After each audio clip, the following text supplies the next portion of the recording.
अस्सलामु अलैकुम वरहमतुल्लाहि वबरकातुहू। अल्लाह करे कि आप अच्छे हों, सेहत और सुकून के साथ जी रहे हों। अल्लाह आपको खुश रखे, सेहत और सुकून के साथ रखे। उज़्व ख़ास की कमी जो आजकल आमतौर से पैदा होती है और हमारे मतब में मुख्तलिफ अहबाब आते रहते हैं जो उज़्व ख़ास की परेशानी में मुब्तला होते हैं, उज़्व ख़ास की उन्हें कमी महसूस होती है। और बाद अहबाब तो ऐसे परेशान नज़र आते हैं और वो ये कहते हैं कि हमने बिल्कुल अपनी ज़िंदगी अपने हाथों से ज़ाया कर ली है, और वो बसा औक़ात नाउम्मीदी का शिकार हो जाते हैं, बड़ी परेशानी में मुब्तला होते हैं। और हमारे बहुत सारे नातजर्बाकार भाई उनकी इसी कमी का फ़ायदा उठाते हैं, उनके इस डर का फ़ायदा उठाते हैं और उनसे अच्छी खासी रकमें हासिल कर लेते हैं। और जो चीज़ उन्हें देनी चाहिए शायद वो इस तरह की चीज़ उन्हें नहीं दे पाते हैं। अगरचे कोई ज़रूरी नहीं है, अगर किसी नुस्खे से आपको फ़ायदा नहीं हुआ है तो किसी माहिर या किसी हकीम ने आपको अच्छी चीज़ नहीं दी होगी, ऐसा नहीं होता। बल्कि मेरा अपना तजर्बा तो ये होता है कि हमारे साथ भी बसा औक़ात ऐसा होता है, बाज़ अहबाब आकर ये कहते हैं कि हमने अगरचे आपका नुस्खा इस्तेमाल किया है लेकिन जो फ़ायदा हमें मिलना चाहिए था वो फ़ायदा नहीं मिल पाता। उसकी बहुत सारी वजूहात हो सकती हैं। कभी ऐसा भी होता है कि जो तशख़ीस हमें करनी चाहिए थी वो तशख़ीस हम सही से नहीं कर पाते, और जो अज्जा या जो अद्वियात उनके लिए बिल्कुल मुवाफ़िक़ होनी चाहिए थी वो हम नहीं दे पाते। जब मुवाफ़क़त नहीं पाई जाएगी, मिजाज से हम आहंग नहीं होगी अद्वियात, तो फिर मुकम्मल इलाज और मुकम्मल तसल्ली के साथ तशफ़ी नहीं हो पाएगी और जो आराम मिलने चाहिए थे वो आराम नहीं मिल पाएंगे। और कभी ऐसा भी होता है कि जब मिजाज को समझ लिया जाता है और मिजाज के मुवाफ़िक़ अद्वियात दी जाती हैं तो ऐसे नताइज हासिल होते हैं कि हम खुद बसा औक़ात महवे हैरत रह जाते हैं और हैरत में पड़ जाते हैं और ताज्जुब होता है कि ऐसा कैसे हुआ। तो ये मामूली कोई चीज़ नहीं होती और बहुत अहम कोई चीज़ नहीं होती। असल चीज़ ये होती है कि मिजाज के एतबार से दवा तजवीज़ की जाए, बीमारी का मिजाज भी समझा जाए, बीमार का मिजाज भी समझा जाए, और उन्हीं दोनों मिजाज को सामने रखकर एक तीसरा मिजाज मिला लिया जाए, दवाओं का मिजाज मिला लिया जाए, तब जाकर अच्छे फायदे हासिल होते हैं। जरूरी नहीं है कि हर गर्म अमराज में ठंडी दवा दी जाए, और ये भी जरूरी नहीं है हर ठंडी बीमारी में गर्म दवाएं दी जाए। बसा औक़ात मुतदिल अद्वियात इस्तेमाल की जाती हैं, बसा औक़ात ऐसा होता है कि सर्द को सर्द दी जाती हैं और गर्म को गर्म दी जाती हैं। मुख्तलिफ मिजाज होते हैं, मिजाज के बाद दर्जे भी होते हैं, 1 नंबर, 2 नंबर, 3 नंबर, 4 नंबर, उसके एतबार से भी बाद अद्वियात इस्तेमाल कराई जाती है, इसलिए ऐसा होता है। बहरहाल जो उज़्व ख़ास में बहुत सी दिक्कतें पैदा हो जाती हैं, बसा औक़ात सुकड़ जाता है, छोटा हो जाता है, ढीलापन पैदा हो जाता है, तिरछा हो जाता है, टेढ़ा हो जाता है, और या उसमें जो सख्ती आनी चाहिए थी वो नहीं हो पाती, जो जोश आना चाहिए था वो नहीं आ पाता। और कभी ऐसा भी होता है कि जब मीटिंग होती है, जब मुलाकात की जाती है तो इंटर करने के बाद उसमें बिल्कुल ढीलापन पैदा हो जाता है। बसा औक़ात ऐसा भी होता है कि वक्त ख़ास पानी सा आने की वजह से मुख्तलिफ मौक़ों पर या उस ख़ास मौके पर उसमें ढीलापन पैदा हो जाता है। बहुत सारी वजूहात हो सकती हैं। तो इनके हल के लिए कई एक तिले तैयार किए जाते हैं। एक और हम तिला तैयार कर रहे हैं तिलाए बहार के नाम से। इससे पहले भी हमने तैयार किया था और हमने उसका ऐड भी आपके सामने पेश किया था और कुछ तफसील भी हमने आपके सामने पेश की थी। उसी ताल्लुक से कुछ मजीद तफसील हम आपके सामने पेश कर रहे हैं। उसके अज्जा की तरफ हम आपकी रहनुमाई करते हैं। उसके अज्जा में सबसे पहले तो 2 किस्म के तेल शामिल किए जाते हैं। उसमें रोगन जैतून और रोगन तिल, तिलों का तेल और जैतून का तेल बराबर मिकदार में शामिल किया जाता है। और उसमें अद्वियात में अकरकरा, लौंग, दारचीनी, ज़ाफ़रान और लहसुन की गुलियां जिनको साफ कर लिया गया हो, और खरातीन, ये अज्जा उसके होते हैं जिन अज्जा से उसको बतौर ख़ास तैयार किया जाता है। इसमें सारी चीज़ें ही बड़ी अहम होती हैं और उनको बड़े एहतमाम से पहले तेल में पकाया जाता है। इनको पहले नीम कूब किया जाता है और नीम कूब करने के बाद इसको बड़े एहतमाम से ख़ास वक्त तक इसको पकाया जाता है। और जब ख़ास वक्त तक ये पक जाती है तो इनसे जो ऑयल हासिल होता है, जो इनके अज्जा होते हैं वो तेल के अंदर शामिल हो जाते हैं और तेल के अंदर शामिल होकर अपनी ताकत तेल को अता कर देते हैं और फिर तेल बड़ा मुफीद हो जाता है, बड़ा कामयाब हो जाता है। और उज़्व ख़ास की तिवालत, फरबही और इस्तिरखा, एविजाज और ढीलेपन में, सुकड़ने में या साइज के मसाइल के ताल्लुक से या उसमें अदम सख्ती की जो परेशानी पैदा हो जाती है, टाइटपन नहीं हो पाता, इस तरह के मसाइल को हल करने के लिए और इस तरह की परेशानी को दूर करने के लिए इसका इस्तेमाल किया जाता है। लेकिन एक बात मैं आपको और बता दूं, आप ये सवाल कर सकते हैं कि आप ये कई किस्म के तिले क्यों तैयार करते हैं। तो आपको मालूम होना चाहिए, हर बीमारी का इलाज एक चीज नहीं होती। मर्ज अलग होता है, उसकी तशखीस अलग होती है, उसके असबाब अलग होते हैं, उसकी इल्लतें अलग होती हैं। उन्हीं इल्लतों और असबाब के एतबार से, मिजाज के एतबार से कुछ अद्वियात भी अलग तैयार की जाती हैं। इसीलिए मुख्तलिफ चीजें होती हैं। अमराज मुख्तलिफ, मिजाज अमराज के मुख्तलिफ, लोगों के मिजाज मुख्तलिफ, बीमारों के मिजाज मुख्तलिफ, तो दवाओं के मिजाज भी मुख्तलिफ होते हैं। तो मिजाज के एतबार से किसको क्या चीज मुवाफिक आ सकती है, उस एतबार से वो चीज तैयार की जाती है। इसीलिए मुख्तलिफ ऑयल भी शामिल हैं, मुख्तलिफ तिले भी होते हैं, मुख्तलिफ क्रीम की शक्ल में भी चीज़ें होती हैं, मुख्तलिफ अद्वियात भी होती हैं। वो मिजाज के एतबार से ही होती हैं, ताकि मिजाज अगर मुवाफिक आ जाएगा, मिजाज अगर सही से मिल जाएगा, तो ये जो परेशानी होती है आमतौर से आराम न मिलने की, फिर वो परेशानी पैदा नहीं होती। बहरहाल इसकी कुछ तफसील वीडियो की शक्ल में किस तरह से हम इसको तैयार कर रहे हैं वो आपको हम दिखा रहे हैं। उससे आपको मजीद रहनुमाई होगी और मजीद आपको पता चलेगा कि ये तिला किस तरह से तैयार किया जा सकता है अगर आप तैयार करना चाहें, और अगर आप हासिल करना चाहें तो उसके हासिल करने के तरीके क्या होते हैं। हमने इससे पहले मैं आपको बारहा बताया है कि हमसे रब्ता कर सकते हैं। हमारा पता होता है नेशनल दवाखाना, मदर हलीमा कॉलोनी, बड़े मदरसे के पास, गंगो रोड, मानक मुंह सहारनपुर। हमारा व्हाट्सएप और कॉलिंग का नंबर है 7895984122 7895984122। अगर आप हमें यूट्यूब पर देख रहे हैं तो आपसे गुजारिश करेंगे कि हमारी वीडियो को शेयर करें, लाइक करें, हमसे जुड़े और अच्छे नुस्खे हासिल करें। अगर आप इंस्टाग्राम पर, टेलीग्राम पर या आप ये फेसबुक पर हमें देख रहे हैं तो हमारी वीडियो को लाइक करें, शेयर करें, दूसरों तक पहुंचाएं, जो जरूरतमंद हो उन तक। तिला बहार के लिए अज्जा आखरखरा, लौंग, दारचीनी, नीमकूब कर लिया गया है, आप देख सकते हैं। नीमकूब करने के बाद फिर इसको तेल में शामिल करके पकाया जाएगा और फिर इसके ज़रिए से इसका ऑयल हासिल किया जाएगा और फिर इसे बाद में छान लिया जाएगा।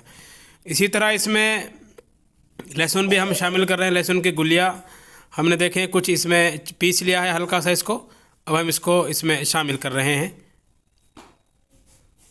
2 स्टेप में तैयार होता है। पहले तो हम इन अद्वियात का अर्क हासिल करेंगे, इनका जो ऑयल होता है कुदरती वो हासिल करेंगे और फिर उसके बाद हम इसमें अपना दूसरा ऑयल शामिल करेंगे। अखरखरा और इसी तरह से लौंग और दारचीनी और लहसुन, हम सब भी जानते हैं कितनी अहम चीज़ें होती हैं। आपको मालूम होना चाहिए कि ऐसे तमाम अमराज में जिनमें आज़ा को गर्मी देनी होती है, उन्हें ताकत देनी होती है, इस तरह के तेल का इस्तेमाल किया जाता है। दर्द वगैरह में भी ये तेल काबिल इस्तेमाल है, दर्द वगैरह में भी इसको इस्तेमाल किया जा सकता है। पैरों वगैरह में दर्द, जोड़ों वगैरह में दर्द होने लगता है तो उसको भी इस्तेमाल किया जाता है। बहरहाल ये तिला बहार है, ये है पहला स्टेप हम आपको दिखा रहे हैं। एक दूसरा स्टेप हम आपको आगे और दिखाएंगे। अब इसमें हम जो तेल हमने शामिल किया था थोड़ी मिक़दार में था।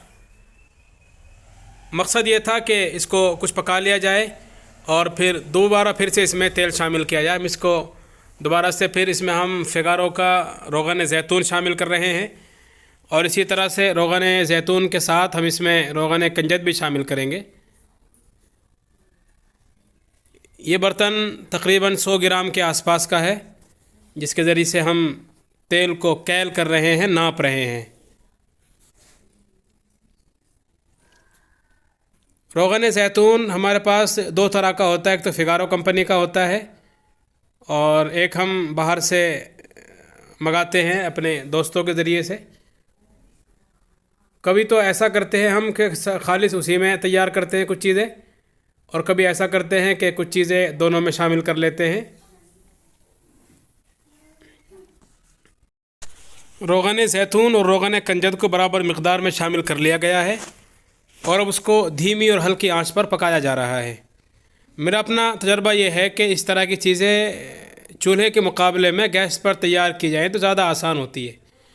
वजह उसकी होती है कि गैस की आग को हम कम ज़्यादा कर सकते हैं और एक मोतदिल टेम्परेचर के साथ हम गर्म कर सकते हैं। चूल्हे में ये ज़रा मुमकिन नहीं होता, मुश्किल होता है। मुमकिन अगरचे हो भी जाए, मुश्किल तो बहरहाल ज़रूर होता है। ये अब इससे हम अज्जा शामिल कर लेंगे। फिर अज्जा शामिल करने के बाद अब इसमें ज़ाफ़रान शामिल करेंगे। कि देखें हमारे सामने ज़ाफ़रान रखी है। ये ज़ाफ़रान को हम इस तेल में शामिल कर लेंगे जो हमने मुख्तलिफ़ अद्वियात को तेल में पकाने के बाद छान कर हासिल किया है। उसमें ज़ाफ़रान शामिल कर ली जाएगी और फिर इसको अच्छी तरह पकाने के बाद इसी में खरल के ज़रिए ज़म कर दिया जाएगा। इसको अलग से छानने या निकालने की ज़रूरत नहीं है ताकि इसके असरात मुकम्मल तौर से तेल में शामिल हो सकें। ज़ाफ़रान इसमें शामिल की गई है और ज़ाफ़रान शामिल होने के बाद ये जोश के लिए इसको रख दिया गया है। बहरहाल ये तकरीबन तैयार है। सिर्फ़ एक मरहला इसका बाकी रह गया है कि खरातीन शामिल करके रोगन खरातीन तैयार करके फिर रोगन खरातीन में इसको शामिल किया जाएगा। अब हम तैयार कर रहे हैं तिलाए बहार। तिलाए बहार में हम रोगन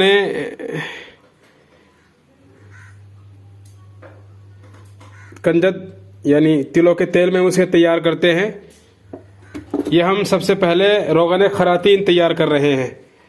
मुख्तलिफ़ तरीक़े रोगन खरातीन के लोगों ने इख्तियार किए। हम ये करते हैं कि हम इस तिलाए बहार को 2 स्टेप में तैयार करते हैं।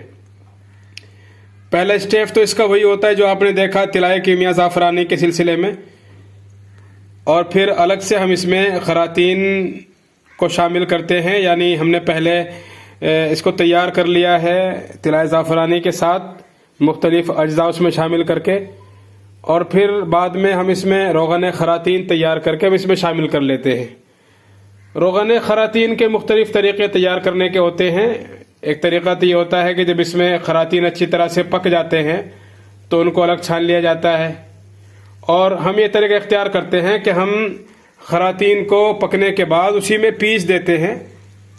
इसका हमें ज़्यादा अच्छा फ़ायदा नज़र आया, हम ऐसा करते हैं। बहरहाल कई तरीक़े इसके हो सकते हैं। खरातीन सब जानते हैं कि जिनको केंचुए कहा जाता है हमारे इलाक़ों में, उनके ज़रिए से ये तेल तैयार होता है, ये रोगन तैयार होता है, ये तिला तैयार होता है। ये उज़्व ख़ास के लिए बड़ा मुफीद होता है। खरातीन क़ुव्वत बा का एक बहुत बड़ा ख़जाना होते हैं और उनको क़ुव्वत बा के लिए, सेक्सुअल प्रॉब्लम को ख़त्म करने के लिए ज़माने क़दीम से इस्तेमाल किया जाता रहा है। बाद अद्वियात में इनको इंटरनल तौर पर भी यानी खाने की अद्वियात में भी शामिल कर लिया जाता है बतरीक़े ख़ास, और ख़ारजी तौर पर तो इसका बहुत इस्तेमाल किया जाता है। रोगन खरातीन बाज़ार में दस्तयाब है, वो ख़ुद एक तिले के तौर पर इस्तेमाल होता है, और हम भी कई तिले तैयार करते हैं जिसमें खरातीन का इस्तेमाल हम बड़े एहतमाम से करते हैं। बहरहाल ये रोगन खरातीन हम तैयार कर रहे हैं और फिर हम इससे तिलाए बहार तैयार करेंगे। ये तिलाए बहार ही का एक हिस्सा है। उज़्व ख़ास के नकाइस को दूर करने के लिए हमारे यहाँ कई तिले इस्तेमाल किए जाते हैं। तिला नादिर क्रीम की शक्ल में होता है जो इंतहाई मुफीद और आला किस्म का तिला है, कोई साइड इफ़ेक्ट नहीं होता और हमारे यहाँ बड़े एहतमाम से बिकता भी है और तैयार भी किया जाता है। 2 हम ऑयल तैयार करते हैं, एक तिलाए कीमिया ज़ाफ़रानी और दूसरे तिलाए बहार, जिसमें अकरकरा, ज़ाफ़रान, लौंग, लहसुन, रोगन जैतून और रोगन तिल शामिल किए जाते हैं। और तिलाए बहार में बतौर ख़ास खरातीन यानी केचुओं का इस्तेमाल भी किया जाता है, उसी को हम तैयार कर रहे हैं। उज़्व ख़ास की तमाम कमी को दूर करता है। बचपन में बहुत सारी गलतियाँ इंसान करता है उज़्व ख़ास के ताल्लुक़ से, जिसकी वजह से बहुत सी कमी पैदा हो जाती है, हाथ का इस्तेमाल होने लगे, या कभी कभी एहतलाम की कसरत भी नुक्स पैदा कर देती है।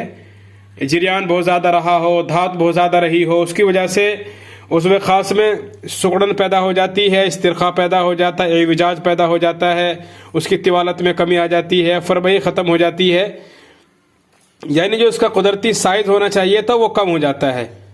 तो उस कुदरती साइज़ को वापस लाने के लिए और उसकी इस्लाह करने के लिए, उसकी कमी और नकाइस को दूर करने के लिए हम इस तिले का इस्तेमाल करते हैं। तिलाए बहार बहुत अच्छा तिला होता है, हमारे बहुत सारे अहबाब ने इसको पहले भी इस्तेमाल किया है और आगे भी अगर वो इसको इस्तेमाल करना चाहते हैं तो इस्तेमाल कर सकते हैं। उनके लिए ही ये बड़े एहतमाम से तैयार किया जा रहा है तिलाए बहार।